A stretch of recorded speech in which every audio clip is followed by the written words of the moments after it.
Welcome to Spotlight. I'm your host, Amitha. Join me weekly as I talk to guests who will inspire us with their success stories and transformational events. Our guests today are true warriors. One is a breast cancer survivor, and the other is her support system. Breast cancer is amongst the top cancer in women in both developing and developed countries. Early detection still remains the cornerstone for breast cancer control. Such detection has become easier with research over the years, but we still have a long way to go. So it's my honor to welcome to our show Ms. Navneet Sharma and Mr. Asim Sharma. Thank you so much for talking to us today. Thank you for having us, Amitha. We are excited to hear about your journey and get inspired by both of you. But first of all, tell us a little bit about yourselves and how you came to Canada. Sure. We are the immigrants here, as we mostly are here, right? Myself, I immigrated to Canada in 2008 with two little kids, and being a young woman, with lots of career developments and vision to do something more in this country. So I came in 2008, and but Asim, my spouse, came in 2004. So he started his journey before than me in this country. So let's hear about your journey. Yeah, I did my graduation from Delhi University, and I did my management degree as well. Later on, I joined a couple of companies there, and maybe Canada was calling. So 2004, me, my wife, and my son, we came here. It was a dream come true for us, because Canada was one of the developed countries. So we wanted to be here. We came here, but it was not very decent experience. Reason being, my wife, when we came here, she diagnosed with cancer. And unfortunately, it was diagnosed at late stage. So doctors here, they said that, it's final stage, so you have left with few months. So I went back, and she passed away there. I came back 2007, married with Navneet.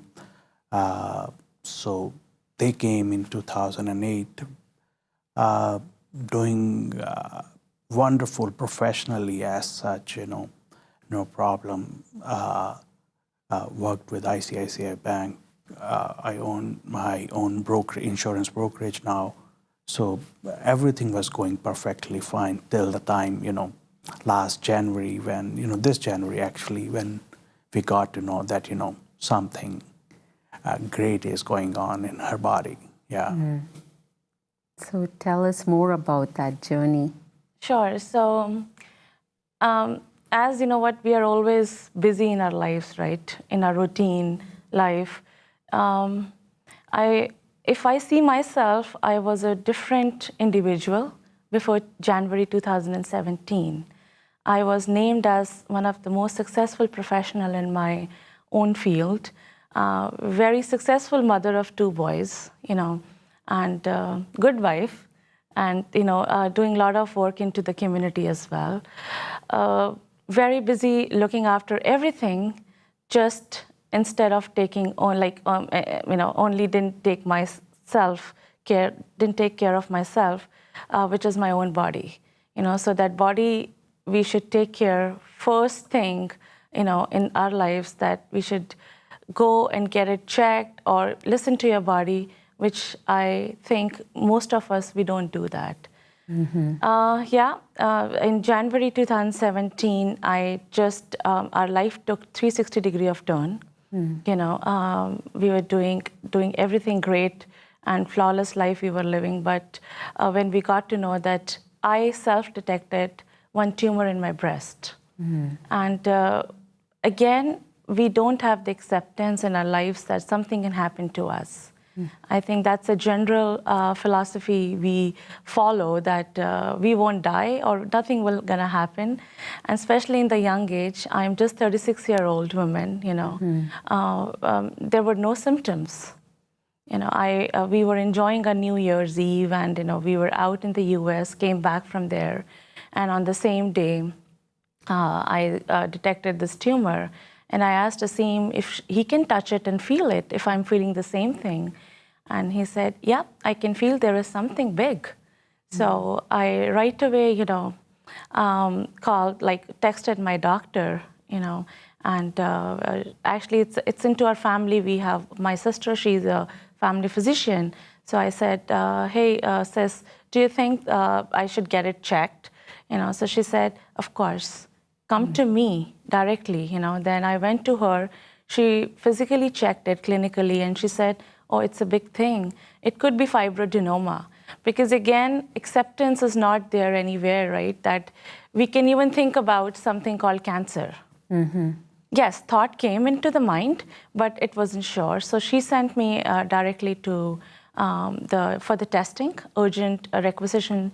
You know, we got our test done. And in the testing in mammogram and in the ultrasound, we got to know that this was the aggressive form of cancer. It was grade 3 triple negative ductal carcinoma. Wow. And you can believe, Amitha, like we were living our life like anything, and life just froze there. Yeah, it's a true example about how you said we think we are invincible. Yeah. Even if there's family history, we always tend to think we get busy with lives and think, okay, no, it's not going to happen to us. But the great fact is that you were a person who was paying attention to your body. Yeah. Otherwise, even at that stage, it may not have been picked up because you were feeling fine. Yeah. Right? Yeah. So even hats off to you for taking care of yourself. Hats off to you as well for supporting. Yeah. So that it was, even though it was an aggressive tumor, it was still picked up. Yes. We want to find out more about your journey and how you have come to this point from January onwards. But before that, it's time for a short break.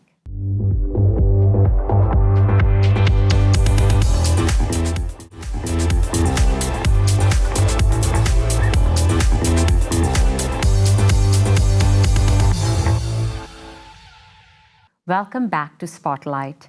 We are talking to a true female warrior, Ms. Navneet Sharma, and her support system, Mr. Asim Sharma. So wow, in January 2017, this was detected. And as you said, it was a 360-degree turn for all of you. Was that shocking then? It was pretty shocking because we had, you know, once the new year starts, you have different resolutions and different vision for that year, right? But again, me and Asim, we thought that, thank God you have picked us for this so that we can do something more in our lives besides doing our own work, you know, thinking only about ourselves. And we were very much thankful to the God that because Asim lost his first wife, you know, she never got any symptoms, and she got the symptoms when it was at the last stage. But here, I was not at the last stage. So we should always look the glass half filled with the water. So that's what me and Asim looked, and you know, took this journey as lighter as we can take this, and as beautiful as we can take like other journeys. And same thing happened with the kids when, so my older son, you know, who got to know before than me that, because Asim shared with him that Aksh, your mom got diagnosed with this. He's 16-year-old, and he just got stunned for 5 minutes, and then he came back to him and he said, Dad, don't worry, this is curable. And you know, she will fight it. I know my mom. So these things actually gave us a lot of energy, a lot of positivity. You know, it was shocking, no doubt. Yeah. It was shocking, but that optimism is what got you further.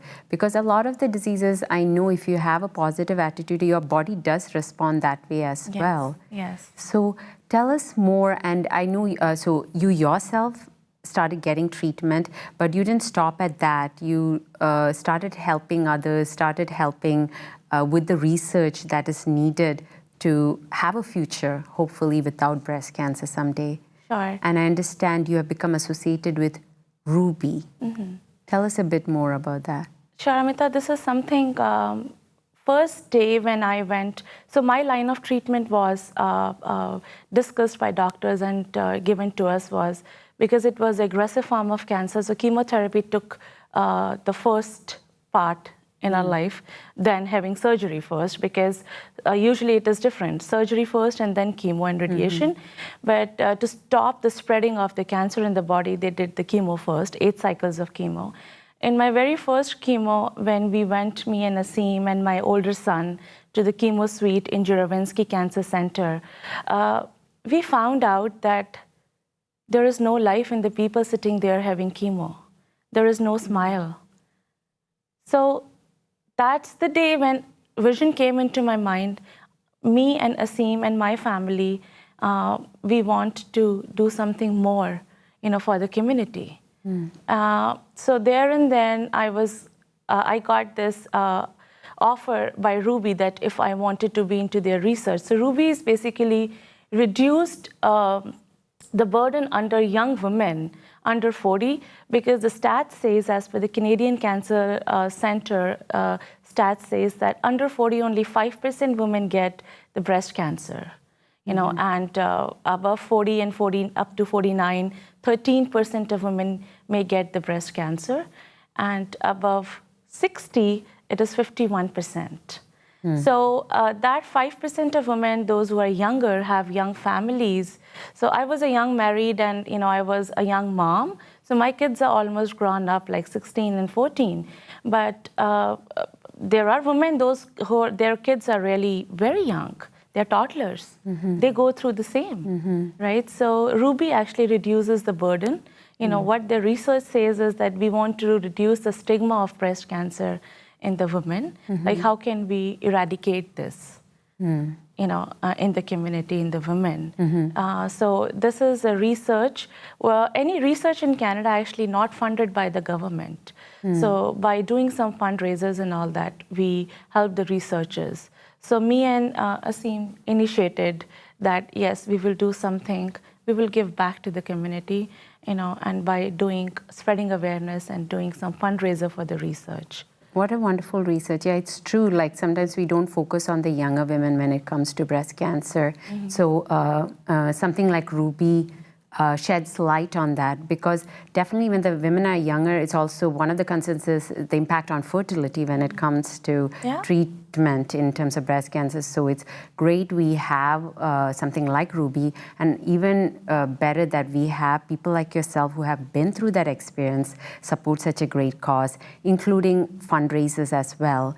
I believe in terms of the fundraisers, you have gone even a step beyond and associated yourself with the organization called Cancer Warriors, I believe? Yes, so Asim will tell about the Cancer Warrior. That's what actually his extreme step that he created that. So Cancer Warrior, I would say, is her brainchild. She wanted to do something for the community.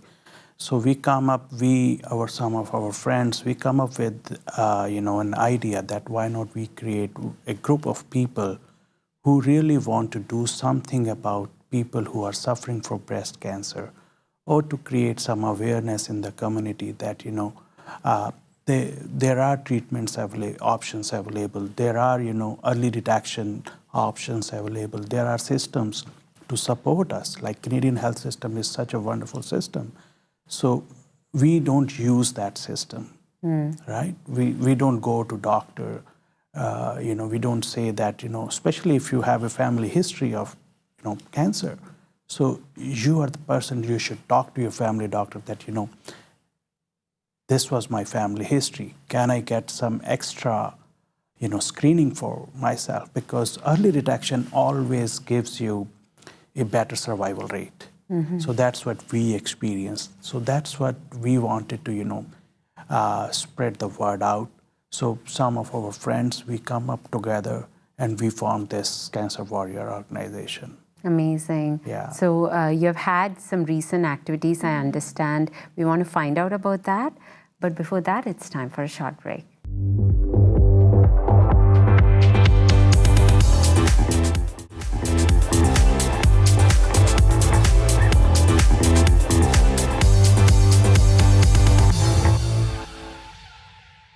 Welcome back to Spotlight. We are talking to Ms. Navneet Sharma and Mr. Asim Sharma. So yes, we were talking about Cancer Warrior. So tell us a little bit more about the activities involved.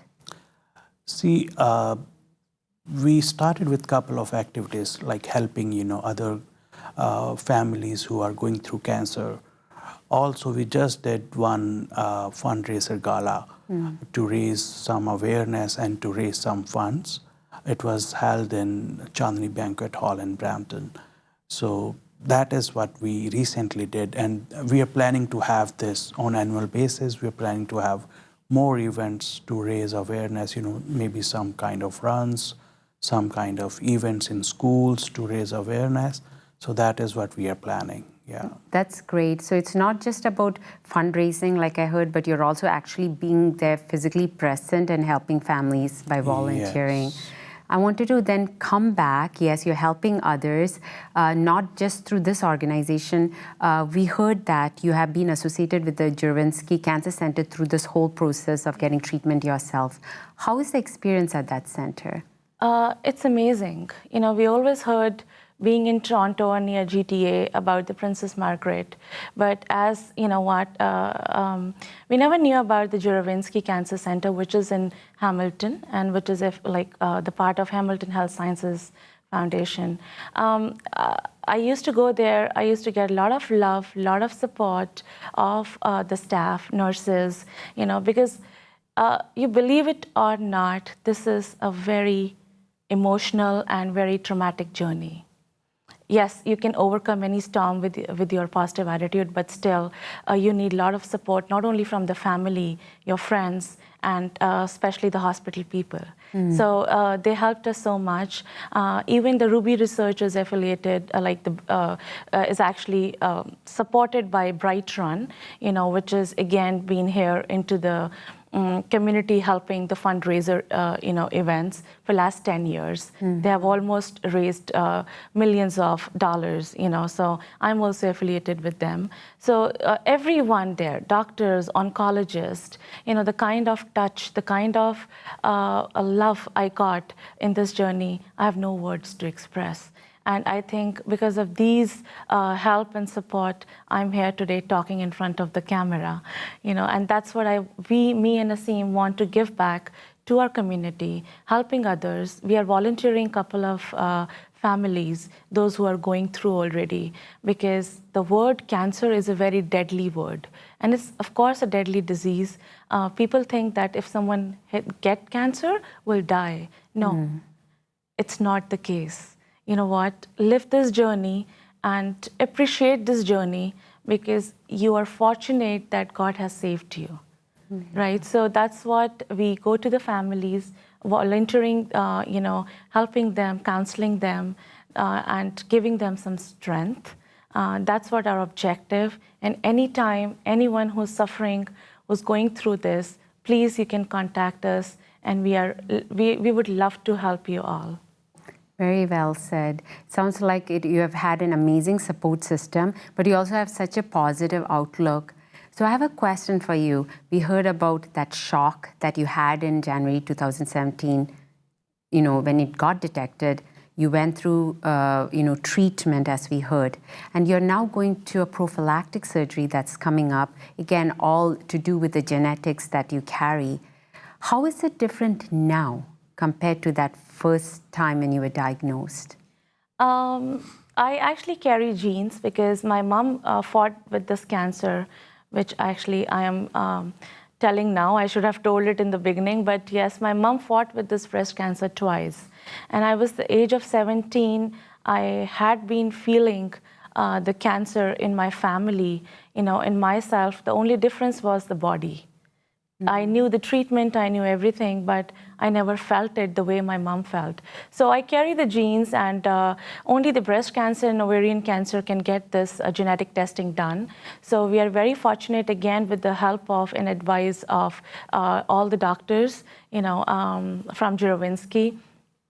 They have done this genetic testing here, and which took 4 months to get the results because it's pretty detailed testing, right? So unfortunately, I am BRCA1 positive, and because I am BRCA1 positive, so I'm at higher risk of getting another cancers. So for that, there are precautionary and preventative treatments and screenings. So I'm going now for another surgery to prevent the pain of the cancer, not on my body, but for my family and friends. Because it's not only the person who goes through the body, it's about your friends and family who, actually suffer a lot.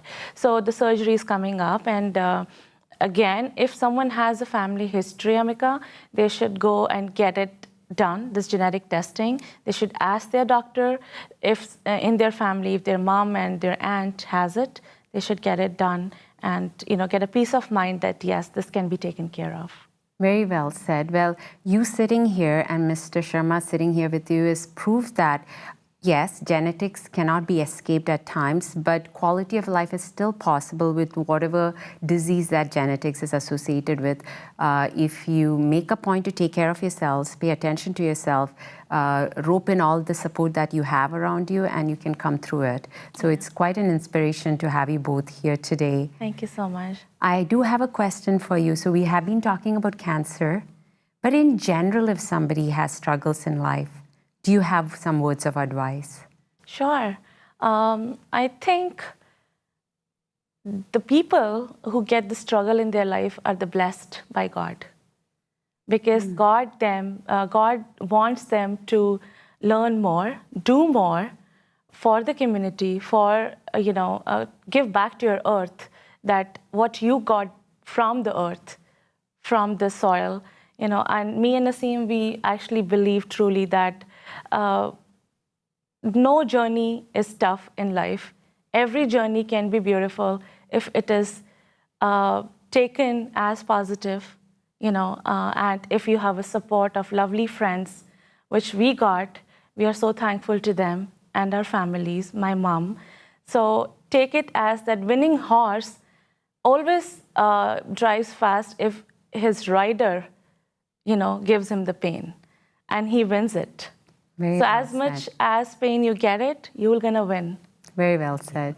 And family and friends, I would say, is the biggest support system. So if someone has some kind of trouble, the first thing is they should go to their family and friends. Like in our case, we got such a beautiful support all these 9 months. Friends, they used to come, they used to cook, they used to clean, they used to take care of everything. So it was a big support system. We wanted to thank to our friends and family. Also, if you can help to somebody who is, going through this tough phase, so one should go and, help them out. So that is the advice, I would like to say to everybody who is, watching this show. Well, thank you so much for coming and sharing your story with us and inspiring us today. And I'm sure myself including and our viewers have been inspired and will take a step in the direction to take care of themselves and to help others around them. Thank you very much. Thank you so much for having us. Thank you. Thank you. Thanks. So that was Ms. Navneet Sharma and Mr. Asim Sharma, who have inspired us today that there is hope for breast cancer and for any ailments if we help our community towards more research. So let's help our community with our own efforts. Well, that's a wrap for this week's show. Thank you for watching us. Continue to follow us on Facebook and Twitter, and write to me at spotlight@ethnicchannels.com. Until next week, this is Amitha signing off, encouraging you to stay positive even in the face of adversity.